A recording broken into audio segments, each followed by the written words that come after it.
पहले मलाई खाओ और बाद में गरियाओ।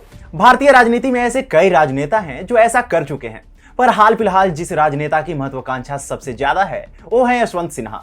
वो यशवंत सिन्हा जो वर्तमान में विपक्ष के राष्ट्रपति पद के उम्मीदवार हैं और पूर्व में भाजपा और टीएमसी जैसे दलों के साथ ही रहे हैं।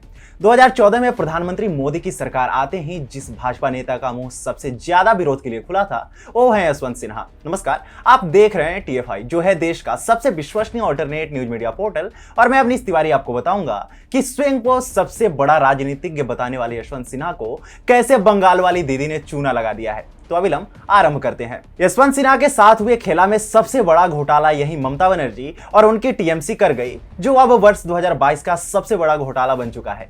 भारत रत्न अटल बिहारी वाजपेयी की सरकार में वित्त और विदेश मंत्री रहे यशवंत सिन्हा की महत्वाकांक्षाओं का कोई सानी नहीं था। उनके चक्कर में उनके पुत्र भाजपा सांसद जयंत सिन्हा तक को मंत्री पद से हाथ धोना पड़ा था। इसके बाद सरकार के विरुद्ध यशवंत सिन्हा के तीखे हमले जारी रहे और वर्ष 2021 में वो अंततः तृणमूल कांग्रेस में शामिल हो गए। यूं तो यहां भी यशवंत ने कोई बहुत बड़ा काम नहीं किया, पर चूंकि ममता को निभाना था तो वो निभाते ही चले गए।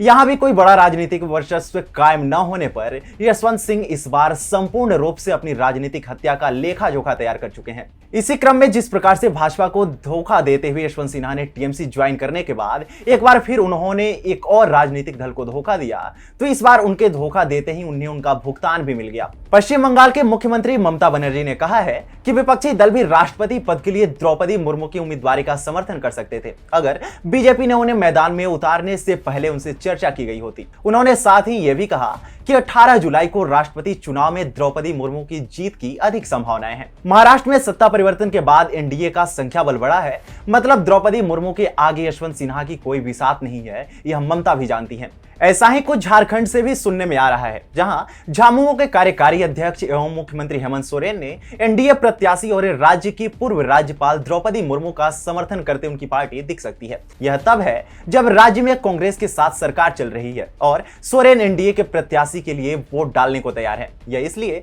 क्योंकि झारखंड के हजारीबाग से आने वाले यशवंत सिन्हा की हेमंत से कुछ खास नहीं बनी है। ऐसे में द्रौपदी मुर्मू का हर राज्य में जाना और अपने लिए समर्थन मांगना और यशवंत सिन्हा का कुछ भी न करना इस बात को प्रमाणित करता है कि यशवंत सिन्हा पहले ही चुनाव हार चुके हैं। अब मामला हार जीत का नहीं बल्कि अंतर का हो चला है कि द्रौपदी मुर्मू जीतेंगी तो कितने मार्जिन से जीतेंगी। जब दलगत राजनीति से ऊपर उठकर राज्य की सरकारें द्रौपदी के समर्थन में आने लगी तो उनके नामांकन वाले दिन से समर्थन जाहिर करने लगी। इस तरह आधा चुनाव तो द्रौपदी मुर्मू तभी जीत गई थी।